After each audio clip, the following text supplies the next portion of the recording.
It's Dr. Wilson Wong again. This is part two of a discussion that I started on infants, formula, nutrition, and breast milk. I am speaking with you from the perspective of father, a pediatrician, a lactation consultant, a public health professional who's worked many years abroad in sub-Saharan Africa and Southeast Asia. I thought a good way to put some of the concepts together and kind of just pique your interest or ask you questions was to look at a case study of neonatal death in Indonesia and the role of nutrition in those deaths.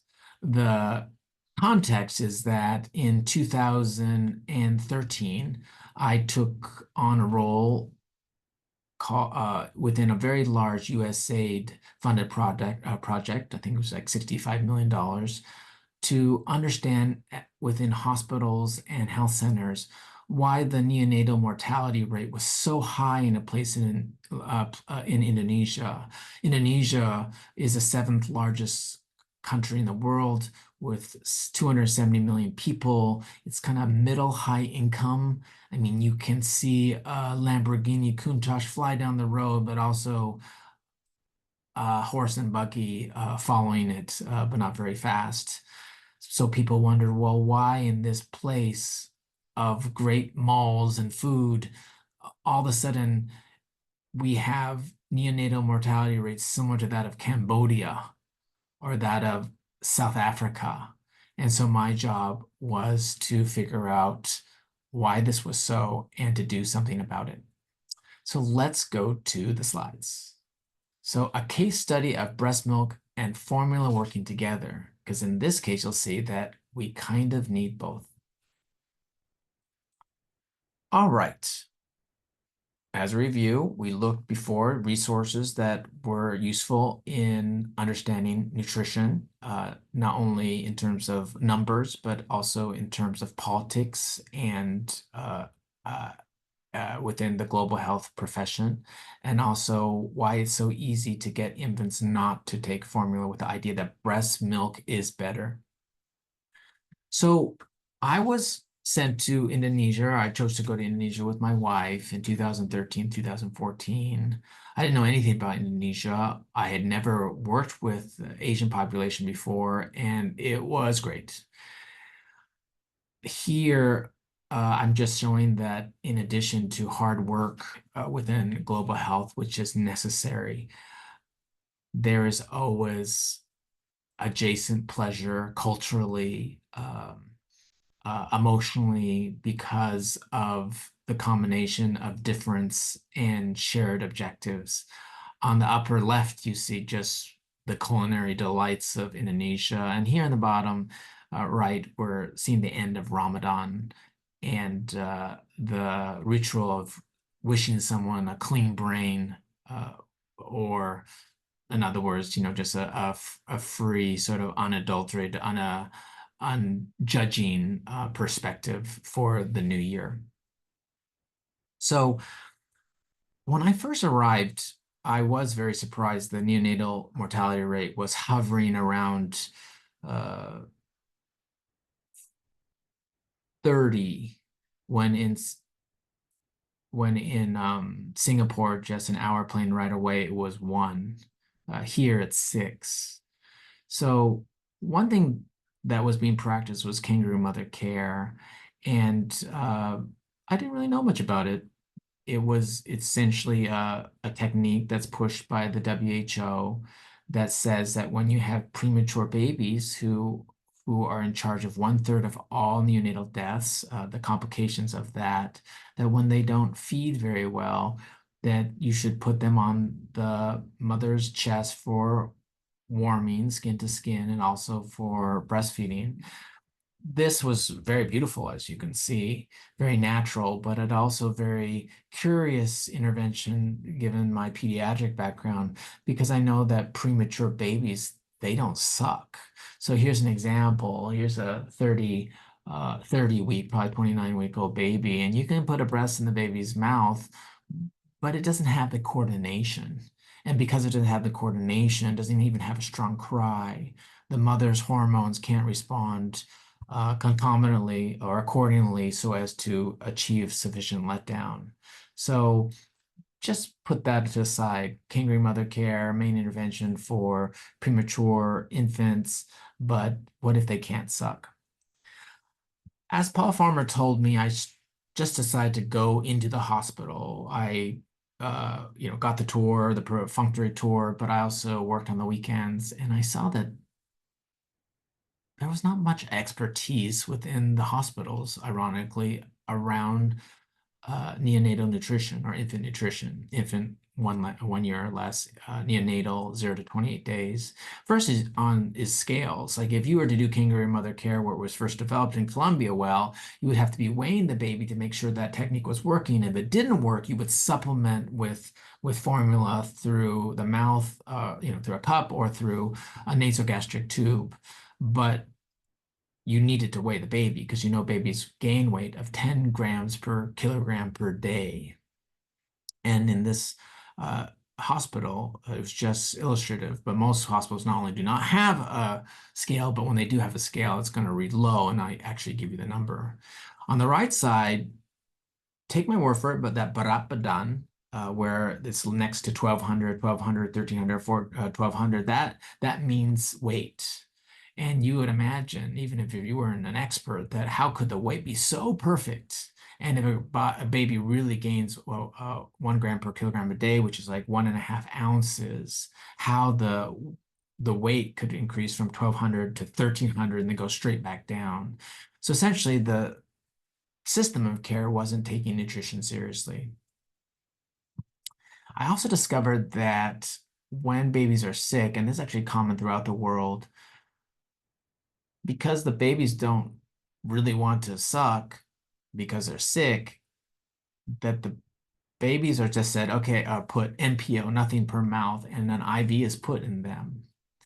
But we've all been children, or we still are children. Some of us have children. We know that when children are sick, they must eat. And yet we had a whole population of these babies throughout the world who were sick and not being fed except with sugar water.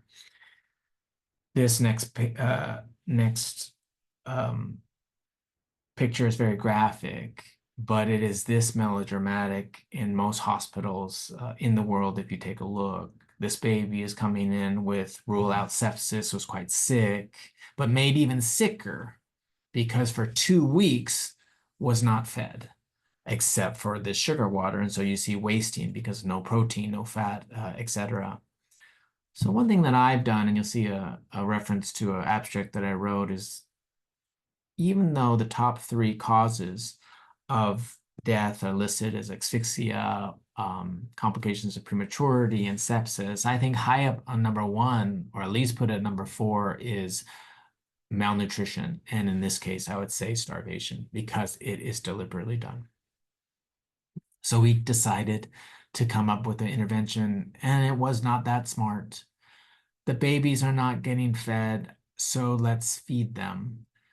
The staff doesn't know how much to feed them, so let's help them with that. Because we know that babies, if they're premature, they'll need about 140 kilocalories per kilogram per day. And a normal infant, newborn, will be about 100 kilocalories per kilogram per day. And then you can do the math at home, but essentially milk, breast milk, or formula is 20 kilocalories per 30 cc's, or 20 kilocalories per ounce. I had to think for a second. And then you could come up with a table. So you see on the left, even though it's in Indonesian, what we're doing here is that we're saying, in this column, weigh the baby, and then whatever the baby weighs, then give this amount every 3 hours. So you're going to cross it here. I mean, you're gonna put the date or cross it here, put the date up here, and then you'll mark it every 3 hours if you do it. And then you can watch weight gain. I love this table. But then one thinks, wait a second, didn't we say that there wasn't a scale? Didn't we say that sick babies separated from the mother might not have breast milk? So what we did is we bought vegetable scales for $15 because the average scale here in the United States costs $1,000, and that wasn't going to work. But vegetable scales, turns out they work on 1 gram increments, so it's perfect. And then we pour off the top of the scales that didn't work, and we use this as our weighing instrument. We then brought in formula, and we worked with the hospitals to buy formula because in most places of the world, there is no supply of formula. Looks like the companies are not interested in donating the formula in these places like they are here. And we spent about 2 hours with the staff and about how to feed the quantity of formula either through the mouth directly, or you can see even this child through a nasogastric tube very slowly and pushing it with a syringe. And surprise, surprise, if you feed it, they will grow. So we went to 8 different hospitals to study this with a big team of doctors that were embedded, nurses that were embedded, and 2 dropped out, but we looked at about 90 babies, and we were able to take, using our instrument and resources, take babies who lose negative 17.7 grams per kilogram per day and decrease that loss to negative 5.5. You say, oh no, you still lost weight. Well, babies are waterlogged when they're first born, and they should lose weight, but not 17.7 grams per kilogram per day. Where they regain the weight by 2 weeks is that second week. And you can see that we took an abnormal growth rate relative to loss of 1.38 grams per kilogram per day, and we put it into the normal range of 13 grams per kilogram per day. And then we wrote about it and talked about it. I believe that if we were to do this simple intervention, which is very rare, in fact, I haven't seen it anywhere in Sub-Saharan Africa or Southeast Asia, sort of a very engineered approach to baby weight gain, regardless if they're sick or not sick, that we would decrease neonatal mortality by at least 50%. Because even if you recover from asphyxia through resuscitation, or you make it through sepsis through antibiotics, you still have to eat. And that is the case. It shows that it's not all or nothing. In the previous snippet, I talked about how 95% of babies can exclusively breastfeed, and they should, because it's cheaper, it's more natural, they grow better, both mother and baby do better.